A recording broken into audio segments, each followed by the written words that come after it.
Had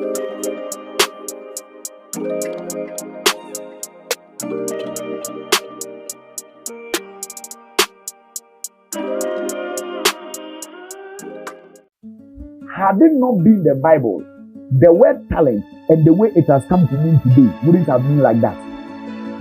Why am I saying so? Now let's go into the Bible. That passage that gave a new meaning to the word talent, Matthew chapter 18 verse 24. When God said to Adam, dress the garden and keep the garden, the word dress is the word abad. And the word abad is the word to serve or to worship. So Adam was created as a servant and as a worshipper. So if Adam was created as a servant and as a worshipper, that means that Adam is a servant and a worshipper. Then the Bible now tells us that we have been made kings and priests unto God. We are royal priesthood. So this doctrine of the priesthood of all men says that every human being was made by God to serve you. So once you are born on the earth, you are potentially supposed to serve God. If you are potentially supposed to serve God, how am I supposed to serve God? Then the early fathers understood that Jesus, when he was going, gave gifts to people. He gave his goods to people according to their ability. So they translated this passage to mean that then for every human being, you have the talents. The goods he gave them, for some he gave 5 talents, for some he gave 2, and for some he gave them 1. That means that whatever you are receiving from the master, it is a measure of what he has. That is how come I am defining human talent as a measure of God's ability. So that whatever God can do, God is going to place a measure of what he can do in some human beings. That ability of God in a measure in human beings is the source of human talent and potentials. So anything you call your talent, we must see God doing that work without your talent in the Bible. If we are not seeing it, then you are lying. The modern day definition of talent in the modern day definition that we are having is wrong. How do I must not be a professor to know it is wrong.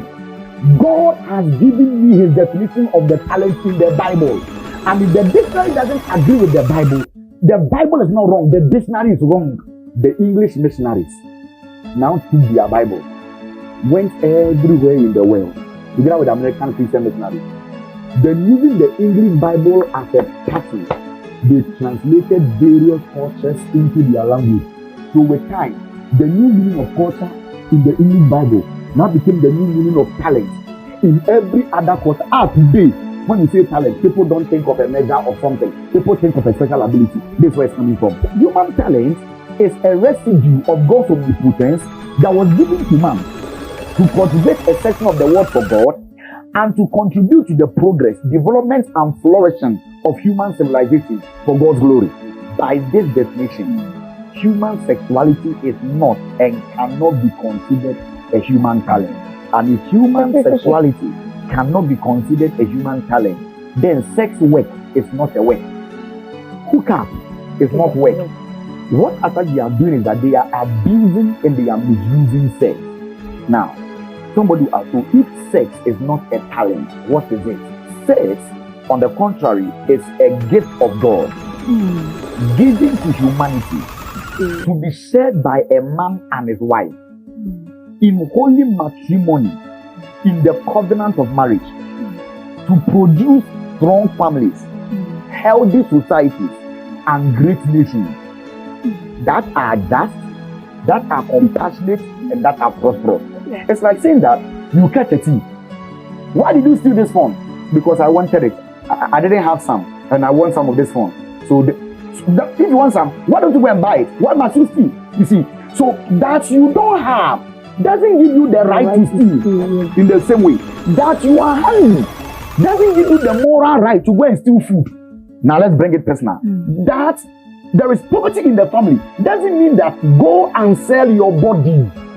That poverty is in the house doesn't make it morally right to sell your body to make ends meet.